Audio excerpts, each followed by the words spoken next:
Bible के अनुसार समझेंगे और हम शरीर की उन धार्मिकताओं से आजाद होने का प्रयास करेंगे मेरे प्यारे भाई बहनों, जिनके कारण से हमारी ये सच्ची आराधना और सच्ची सेवा का अर्पण हमारे जीवन से कोसों दूर हो जाता है और हम यही समझने लगते हैं, हम यही समझने लगते हैं मेरे प्यारे भाई बहनों। और इसीलिए बाइबल हमें शरीर की धार्मिकता से आजाद करता है। रोमियो की पत्री उसका 8वां अध्याय उसके 2 वचन से लेकर 4 वचन तक यहां पर पौलुस लिखते हैं, क्योंकि जीवन की आत्मा की व्यवस्था ने मसीह यीशु में मुझे पाप की और मृत्यु की व्यवस्था से स्वतंत्र कर दिया। बड़े ध्यान से आगे सुनिए, क्योंकि जो काम व्यवस्था शरीर के कारण दुर्बल होकर ना कर सकी, उसको परमेश्वर ने किया, अर्थात अपने ही पुत्र को पापमय शरीर की समानता में और पाप के बलिदान होने के लिए भेजकर शरीर में पाप पर दंड की आज्ञा दी, इसलिए कि व्यवस्था की विधि हम में जो शरीर के अनुसार नहीं वरन आत्मा के अनुसार है, चलाए चलते हैं, उससे पूरी की जाए। आपको समझ में आया यहां पर पौलुस क्या कह रहे हैं? पौलुस कह रहे हैं कि हम अब अपने शरीर के कामों से या विधि विधानों से, भाई भलाई करना या अच्छाई करना ये अलग चीज होती है। जैसे यहूदी लोग विधि विधान करते हैं, दूसरी चीजें करते हैं। अब पौलुस कह रहे हैं अब हम इनसे आजाद हैं। अब हमें प्रभु यीशु मसीह ने वो सारी चीजों को पूरा करके आजाद कर दिया है। कुलुसियों की पत्री मेरे प्यारे भाई बहनों 2 अध्याय उसका 8वां वचन और उसके 20वें वचन से लेकर 23वें वचन तक यहां पौलुस लिखते हैं, बड़े ध्यान से पौलुस लिखते हैं, सावधान रहो, कोई तुम्हें उस तत्व ज्ञान के व्यर्थ धोखे के द्वारा शिकार ना कर ले, जो मनुष्यों के परंपराई मतों के अनुसार और संसार की शिक्षा के अनुसार तो है, लेकिन मसीह के अनुसार नहीं है। बहुत सारी जगहों पे मैं देखता हूं 3-3 घंटे प्रार्थना करिए, दिन की प्रार्थना, सुबह की प्रार्थना, ये प्रार्थना, नाइट प्रेयर, फास्टिंग रखिए, ये परमेश्वर को भाता है। अरे ये चीजें हम जब करते हैं तो हम अपने परमेश्वर से अपने संबंध को और गहरा करते हैं, लेकिन this is not our true worship and जिसे बोल सकते हैं डिवोशनल सर्विस।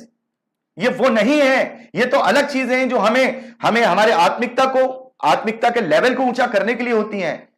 मेरे प्यारे भाई बहनों, यहां पर पौलुस लिखते हैं 20वें वचन में, जबकि तुम मसीह के साथ संसार आदि शिक्षा की ओर से मर गए हो, तो फिर उनके समान जो संसार में जीवन बिताते हैं, जो मनुष्यों की आज्ञा के अनुसार हैं, और ऐसी विधियों के तुम वश में क्यों रहते हो? ये मत छूना, ये मत खाना, ये मत। आजकल बहुत सारे डिनोमिनेशन में मेरे प्यारे भाई बहन ये होता है कि होली कम्युनियन जिस दिन उस दिन नहीं व्हाइट कपड़े पहन के आना है, नहीं आपको कोई सोना चांदी नहीं पहनना है, आपको ये कपड़े पहनने चाहिए। आज मसीह विश्वासी इसी में उलझ गए हैं, हमें बिछिया पहननी चाहिए कि नहीं पहननी चाहिए, हमें अंगूठी पहननी चाहिए कि नहीं पहननी चाहिए, हमें कपड़े पहनने चाहिए कि नहीं पहनने चाहिए, हमें यह करना चाहिए कि नहीं करना चाहिए। अरे ये सब चीजें यदि हमें कोई पाप के कारण में नहीं डाल रहा, या किसी भी कारण से हम पाप के कारण में नहीं आ रहे, या हमारे लिए वो ठोकर का कारण नहीं बन रहा, तो उसमें परमेश्वर को कोई मतलब नहीं कि आज आपने अरहर की दाल खाई थी, या आपने आज जो है चिकन खाया था, या आज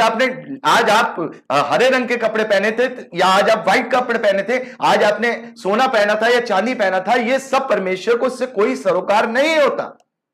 ये दूसरों में ये होता है कि ऐसा मत करो, हाथ धो के खाओ, पैर धो के खाओ।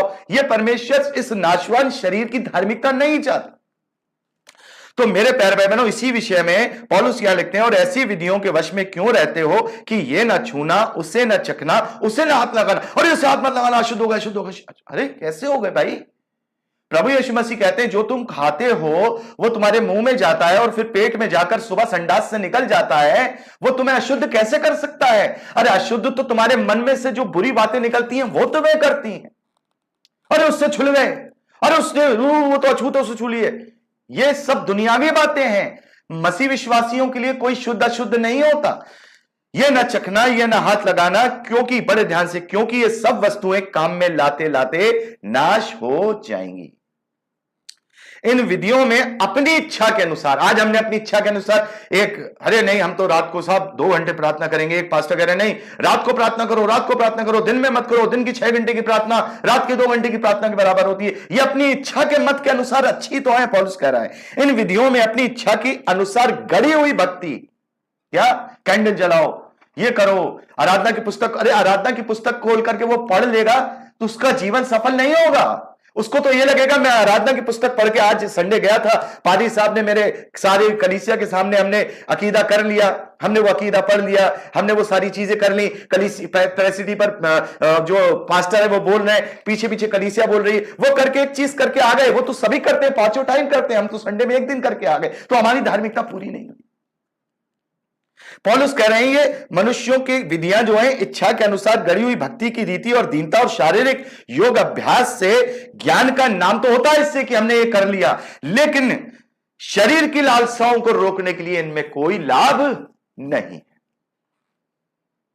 आगे तीसरे कुलुसियों तीसरा अध्याय पहले वचन से लेकर चौथे वचन में लिखा है, सो जब तुम मसीह के साथ जिलाए गए तो स्वर्गीय वस्तुओं की खोज में रहो, जहां मसीह वर्तमान में है और परमेश्वर की दाहिनी ओर बैठा है। पृथ्वी पर की नहीं, स्वर्गीय वस्तुओं पर ध्यान लगाओ, स्वर्गीय वस्तुओं पर, क्योंकि तुम तो मर गए हो, तुम्हारा जीवन मसीह के साथ परमेश्वर में छिपा हुआ है। जब मसीह जो हमारा जीवन है प्रकट होगा, तुम भी उसके साथ उसकी महिमा, तुम भी उसके साथ महिमा सहित प्रकट किए जाओगे।